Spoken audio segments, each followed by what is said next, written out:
Hi, guys. So, we are almost done with Matilda. We have a couple of chapters left. I want to make sure I finish it by Thursday, so we're going to read two more chapters. I'm going to put myself up here. Let's see. Okay. Chapter 17, Miss Honey's Story. Ooh. We mustn't hurry this, Miss Honey said, so let's have another cup of tea. And do eat that other slice of bread. You must be hungry. Matilda took the second slice and started eating it slowly. The margarine wasn't bad at all. She doubted whether she could have told the difference if she hadn't known. Miss Honey, she said suddenly, do they pay you very badly at our school? Miss Honey looked up sharply. Not too badly, she said. I get about the same as the others. But it must be very little if you are so dreadfully poor, Matilda said. Do all the teachers live like this, with no furniture and no kitchen and no bathroom? No, they don't, Miss Honey said rather stiffly. I just happen to be the exception. I expect you to just happen to like living in a very simple way, Matilda said, probing a little further. It must make house cleaning an awful lot easier, and you don't have furniture to polish or any of those silly little ornaments lying around that have to be dusted every day. And I suppose if you don't have a fridge, you don't have to go out and buy all sorts of junky things like eggs and mayonnaise and ice cream to fill it up with. Must save a terrific lot of shopping. At this point, Matilda noticed that Miss Honey's face had gone all tight and peculiar looking. Her whole body had become rigid. Her shoulders were hunched up high and her lips were pressed together tight. And she sat there gripping her mug of tea in both hands and staring into it as though searching for a way to answer these not so quite innocent questions. There followed a rather long and embarrassing silence. In the space of 30 seconds, the atmosphere in the tiny room had changed completely, and now it was vibrating with awkwardness and secrets. Matilda said, I'm very sorry I asked you those questions, Miss Honey. It is not any of my business. At this, Miss Honey seemed to rouse herself. She gave a shake of her shoulders, and then very carefully she placed her mug on the tray. Why shouldn't you ask, she said. You were bound to ask in the end. You are much too bright to not have wondered. Perhaps I even wanted you to ask. Maybe that's why I invited you here after all. As a matter of fact, you are the first visitor to come to the cottage since I moved in 2 years ago. Matilda said nothing. She could feel the tension growing and growing in the room. You are so much wiser than your years, my dear, Miss Honey went on, that it quite staggers me. Although you look like a child, you are not really a child at all, because your mind and your powers of reasoning seem to be fully grown up. So I suppose we might call you a grown-up child, if you see what I mean. Matilda still did not say anything. She was waiting for what was coming next. Up to now, Miss Honey went on, I have found it impossible to talk to anyone about my problems. I couldn't face the embarrassment, and anyway, I lacked the courage. Any courage I had was knocked out of me when I was young. By now, all of a sudden, I have sort of a desperate wish to tell everything to somebody. I know you are only a tiny little girl, but there is some kind of magic in you somewhere. I've seen it with my own eyes. Matilda became very alert. The voice she was hearing was surely crying out for help. It must be. It had to be. Then the voice spoke again. Have some more tea, it said. I think there's still a drop left. Matilda nodded. Miss Honey poured tea into both mugs and added milk. Again she cupped her own mug in both hands and sat there sipping. There was quite a long silence before she said, May I tell you a story? Of course, Matilda said. I am 23 years old, Miss Honey said, and when I was born, my father was a doctor in this village. We had a nice old house, quite large, red bricks. It's tucked away in the woods behind the hills. I don't think you'd know it. Matilda kept silent. I was born there, Miss Honey said. And then came the first tragedy. My mother died when I was 2. My father, a busy doctor, had to have someone to run the house and look after me, so he invited my mother's unmarried sister, my aunt, to come live with us. She agreed, and she came. Matilda was listening intently. How old was the aunt when she moved in? She asked.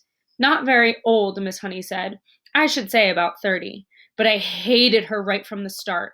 I missed my mother terribly, and the aunt was not a kind person. My father didn't know that because he was hardly ever around. But when he did put in an appearance, the aunt behaved differently. Miss Honey paused and sipped her tea. I can't think why I'm telling you this, she said, embarrassed. Go on, Matilda said, please. Well, Miss Honey said, then came the second tragedy. When I was 5, my father died very suddenly. One day he was there, and the next he was gone. And so I left to live alone with my aunt. She became my legal guardian. She had all the powers of a parent over me. And in some way or another, she became the actual owner of the house. How did your father die? Matilda asked.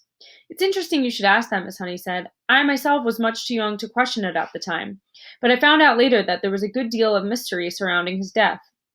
Didn't they know how he died? Matilda asked. Well, not exactly, Miss Honey said, hesitating. That's But who knows? She shrugged and turned away and stared out the tiny window.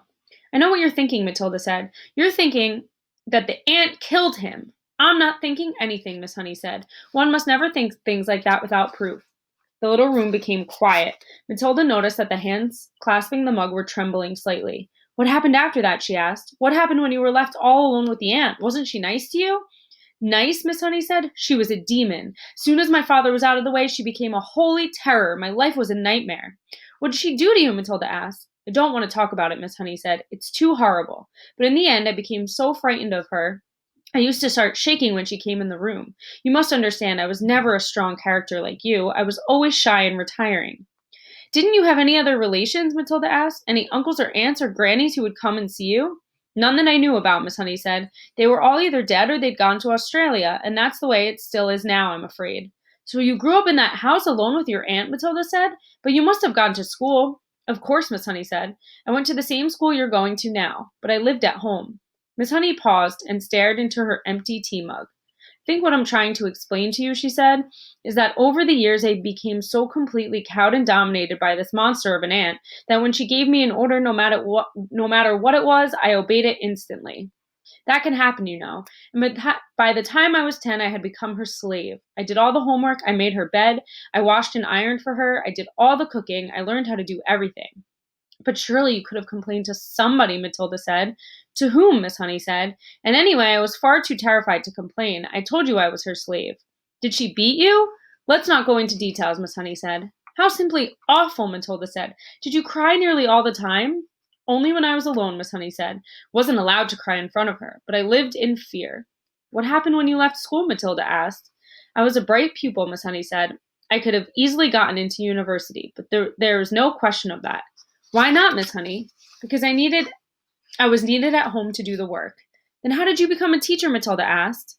There's a teacher's training college in Reading, Miss Honey said. That's only 40 minutes a bus ride away from here. I was allowed to go there on condition I came straight home every afternoon to do the washing and ironing and to clean the house and cook the supper. How old were you then? Matilda asked. When I went into teacher's training, I was 18, Miss Honey said. You could have just packed up and walked away, Matilda said. Not until I got a job, Miss Honey said. And don't forget, I was by then dominated by my aunt to such an extent that I wouldn't have dared. You can't imagine what it's like to be completely controlled like that by such a strong personality. Turns you to jelly. So that's it. That's the sad story of my life. Now I've talked enough. Please don't stop, Matilda said. You haven't finished yet. How did you manage to get away from her in the end and come live in this funny little house? That was something, Miss Honey said. I was proud of that. Tell me, Matilda said. Well, Miss Honey said, when I got my teacher's job, the aunt told me I owed her a lot of money. I asked her why. She said, because I've been feeding you for all these years and buying your shoes and your clothes. She told me it added up to thousands and I had to pay her back by giving her my salary for the next 10 years. I'll give you £1 a week pocket money, she said, but that's all you're going to get. She even arranged with the school authorities to have my salary paid directly into her own bank. She made me sign the paper. You shouldn't have done that, Matilda said. Your salary was your chance of freedom. I know, Miss Honey said, but by then I had been her slave nearly all my life, and I hadn't the courage or the guts to say no. I was still petrified of her. How could she hurt me so badly? So how did you manage to escape? Matilda asked. Ah, Miss Honey said, smiling for the first time. That was 2 years ago. It was my greatest triumph. Please tell me, Matilda said. I used to get up very early and go for walks while my aunt was still asleep, Miss Honey said. And one day I came across this tiny cottage. It was empty. I found out who owned it. It was a farmer. I went to see him. Farmers also get up very early. He was milking his cows. I asked him if I could rent his cottage. You can't live there, he cried. It's got no conveniences, no running water, no nothing. I want to live there, I said. I'm a romantic. I've fallen in love with it. Please rent it to me. You're mad, he said, but if you insist, you're welcome to it. The rent will be 10 pence a week. Here's 1 month's rent in advance, I said, giving him 40 pence, and thank you so much. How super, Matilda cried. So suddenly you had a house all of your own. But how did you pluck up the courage to tell the aunt?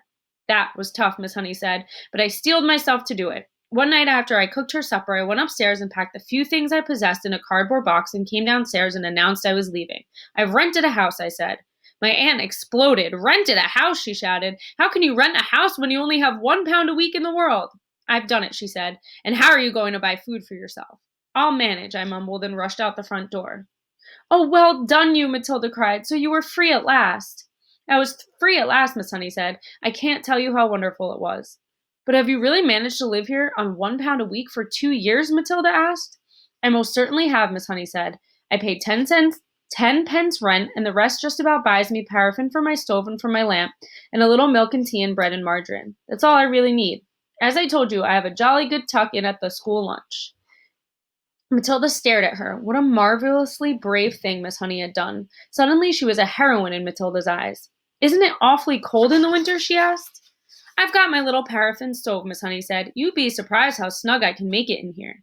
Do you have a bed, Miss Honey? Well, not exactly, Miss Honey said, smiling again, but they say it's very healthy to sleep on a hard surface. All at once, Matilda was able to see the whole situation with absolute clarity. Miss Honey needed help. There was no way she could go on existing like this indefinitely. You would be a lot better off, Miss Honey, she said, if you gave up your job and drew unemployment money. I would never do that, Miss Honey said. I love teaching. This awful aunt, Matilda said. I suppose she's still living in your lovely old house? Very much so, Miss Honey said. She's still only about 50. She'll be around for a long time yet. And do you think your father really meant her to own the house forever? Quite sure he didn't, Miss Honey said. Parents will often give a guardian the right to occupy the house for a certain length of time, but is nearly always left in the trust for the child. It then becomes the child's property when he or she grows up. Then surely it is your house, Matilda said. My father's will was never found, Miss Honey said. It looks as though somebody destroyed it. No prizes for guessing who, Matilda said. No prizes, Miss Honey said. But if there is no will, Miss Honey, then surely the house goes automatically to you. You are the next of kin. I know I am, Miss Honey said, but my aunt produced a piece of paper supposedly written by my father, saying that he leaves the house to his sister-in-law in return for her kindness in looking after me. I am certain it's a forgery, but no one can prove it. Couldn't you try, Matilda said. Couldn't you hire a good lawyer and make a fight of it? I don't have the money to do that, Miss Honey said, and you must remember that this aunt of mine is a much respected figure in the community, who has a lot of influence. Who is she? Matilda asked. Miss Honey hesitated a moment, and then she said softly, Miss Trunchbull. If you have not read this already, that is the turning point of the book. So the Trunchbull is Miss Honey's aunt. Chapter 18, The Names. Miss Trunchbull, Matilda cried, jumping about, a foot in the air. You mean she is your aunt? She brought you up? Yes, Miss Honey said. No wonder you were terrified, Matilda cried. The other day we saw her grab a girl by the pigtails and throw her over the playground fence. You haven't seen anything, Miss Honey said. After my father died, when I was 5.5, she used to make me bathe myself all alone, and if she came up and thought I hadn't washed properly, she would push my head under the water and hold it there. But don't get me started on what she used to do. That won't help us at all. No, Matilda said, it won't. We came here, Miss Honey said, to talk about you, and I've been talking about nothing but myself the whole time. I feel like a fool. I'm much more interested in just how much you can do with those amazing eyes of yours. I can move things, Matilda said. I know I can. I can push things over. How would you like it, Miss Honey said, if we made some very cautious experiments to see just how much you can move and push? Quite surprisingly, Matilda said, if you don't mind, Miss Honey, I think I would rather not. I want to go home now and think about all of the things that I've heard this afternoon. Miss Honey stood up at once. Of course, she said. I have kept you here far too long. Your mother will be starting to worry. She never does that, Matilda said, smiling. But I would like to go home now, please, if you don't mind. Come along then, Miss Honey said. I'm sorry I gave you such a rotten tea. You didn't at all, Matilda said. I loved it. The two of them walked all the way to Matilda's house in complete silence. Miss Honey sensed that Matilda wanted it that way. The child seemed so lost in thought that she hardly looked where she was walking, and when they reached the gate of Matilda's home, Miss Honey said, You had better forget everything I told you this afternoon. I won't promise to do that, Matilda said, but I will promise not to talk to anyone anymore, not even to you. I think not to talk to anyone about it, not even you. I think that would be wise, Miss Honey said.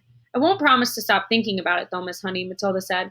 I've been thinking about it all the way back from your cottage, and I believe I've got just a tiny little bit of an idea. You mustn't, Miss Honey said. Please forget it. I would like to ask you 3 last things before I stop talking about it, Matilda said. Please, will you answer them, Miss Honey? Miss Honey smiled. It was extraordinary, she told herself, how this little snippet of a girl seemed suddenly to be taking charge of her problems, and with such authority, too. Well, she said, that depends on what the questions are. The first is this, Matilda said. What did Miss Trunchbull call your father when they were around the house at home? I'm sure she called him Magnus, Miss Honey said. That was his first name. And what did your father call Miss Trunchbull? Her name is Agatha, Miss Honey said. That's what he would have called her. And lastly, Matilda said, what did your father and Miss Trunchbull call you around the house? They called me Jenny, Miss Honey said. Matilda pondered these answers very carefully. Let me make sure I got them right, she said. In the house at home, your father was Magnus, Miss Trunchbull was Agatha, and you were Jenny. Am I right? That is correct, Miss Honey said. Thank you, Matilda said, and now I won't mention the subject any more. Miss Honey wondered what on earth was going on in the mind of this child. Don't do anything silly, she said.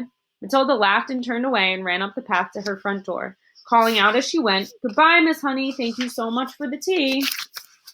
And that is the end of chapter 18. Go respond.